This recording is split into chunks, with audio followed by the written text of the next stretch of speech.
Amateurs du 9e art, bonsoir et soyez les bienvenus dans le rendez-vous BD de Télé Nantes pour un nouvel épisode consacré aux sorties du mois de novembre. Et je suis bien sûr avec Romain. Bonjour Romain. Bonjour Anise. De la mystérieuse librairie, on va parler de 3 sorties, comme à chaque chronique, avec du Nantais à l'intérieur. Il y a plein de Nantais sympas à découvrir.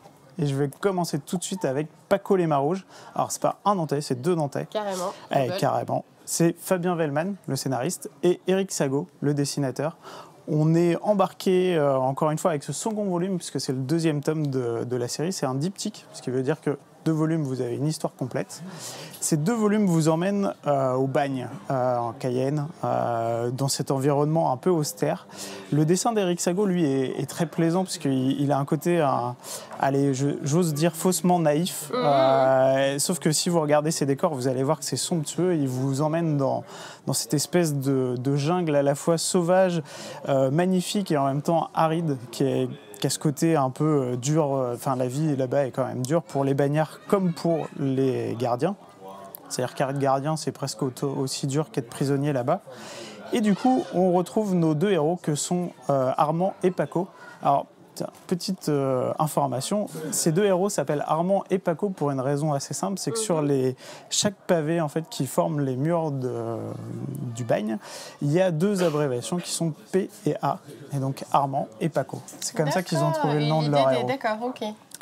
Et donc c'est une espèce d'histoire une romance presque, dans cet environnement austère et très dur. Et dans les premiers, on avait vu la rencontre entre Paco et Armand. Cette fois-ci, la vie va avancer. Ils ont toujours pour une espèce de rêve, comme tous les autres, de sortir de là. Et c'est vraiment très très bien dosé. Le dessin se marie magnifiquement bien avec l'histoire et amène beaucoup d'émotions. Donc on est dans une histoire très très riche que je vous invite fortement à découvrir. Et qui plaît, puisqu'il y a déjà eu des récompenses. Eh ben c'est ça, ils sont déjà récompensés à Saint-Malo, le grand festival de Quai des Bulles à Saint-Malo.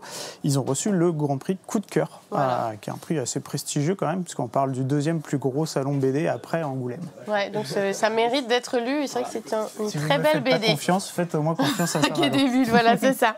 Alors on retrouve encore un Nantais qu'on connaît bien, Cyril Pedrosa. Et voilà, Cyril Pedrosa, c'est encore un énorme coup de cœur. Si vous connaissez Cyril Pedrosa pour Portugal et Equinox, là sachez qu'il a laissé son crayon de dessinateur pour prendre la plume de scénariste. Il est accompagné de Monsieur Guignard, qui est un dessinateur assez brillant, qui permet en fait d'avoir un dessin véritablement plus marqué dans l'anticipation. Je dis anticipation parce qu'on pourrait dire science-fiction, mais je préfère anticipation, c'est-à-dire que c'est notre monde. C'est pas tout à fait la même chose. Ouais. Non, alors en fait, la science-fiction, c'est où on peut presque imaginer qu'on est avec des vaisseaux, qu'on voyage de planète en planète. Là, on est toujours sur notre planète, on est toujours avec les codes qu'on connaît, et la société a évolué. C'est un peu plus réaliste, on pourrait dire. C'est plus réaliste, voilà. Ouais. On suit un personnage qui est un ancien taulard, qui va essayer de se réinsérer dans la vie.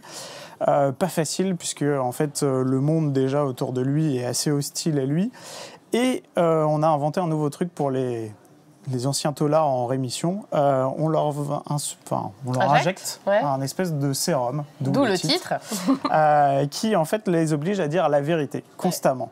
Donc ça amène une réflexion sur notre société, puisque c'est vraiment une énorme réflexion sur notre société, sur comment on aimerait en fait que tout le monde dise la vérité constamment, notamment nos politiques, puisque en fait c'est un monde qui est parti dans une espèce d'agroalimentation extrêmement poussée, là où va se réinsérer notre personnage. Et puis il y a un groupe Uscule qui veut essayer de faire sauter le régime en place, qui veut récupérer le sérum pour l'injecter à tout le monde et notamment aux politiques. Donc imaginez ce que pourrait être une société dans laquelle tout le monde dit la vérité constamment. C'est un petit peu l'idée de... enviable. Je sais pas, ouais. Pas imaginez sûr. Dire la vérité, rien qu'une journée à tout le monde, vous allez voir que c'est pas facile. Ça peut attirer quelques petits tracas.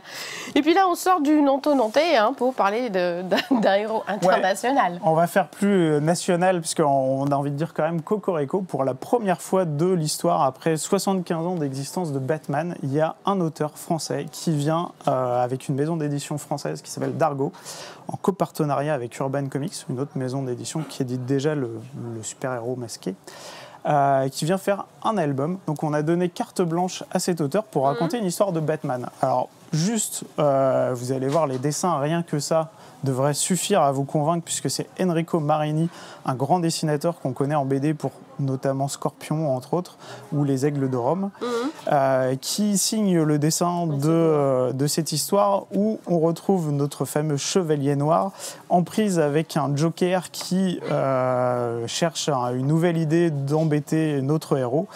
Et du coup, voilà comment démarre cette histoire. On est dans une histoire très classique. L'idée, c'est que si vous connaissez juste les origines de Batman, vous pouvez vous plonger dedans, pas besoin de connaître plus que ça du héros. Et puis, vous allez avoir des plans assez iconiques et la relation très travaillée entre Batman et Gotham et Batman et le Joker, qui sont deux ennemis jurés. Un classique. C'est vraiment un gros coup de cœur à découvrir. C'est en un tome ou il y aura... Ça sera en 2 tomes. En 2 tomes. Le premier tome arrive juste là et le deuxième tome apparaîtra au mois de juin. Ok. Ça devrait... On pourra patienter entre les deux. Et ben merci beaucoup Romain pour tous ces conseils. Et puis on vous retrouve évidemment ici à la Mystérieuse Librairie, c'est 2 rue de la Paix à Nantes. On se retrouve le mois prochain. Et bien au mois prochain.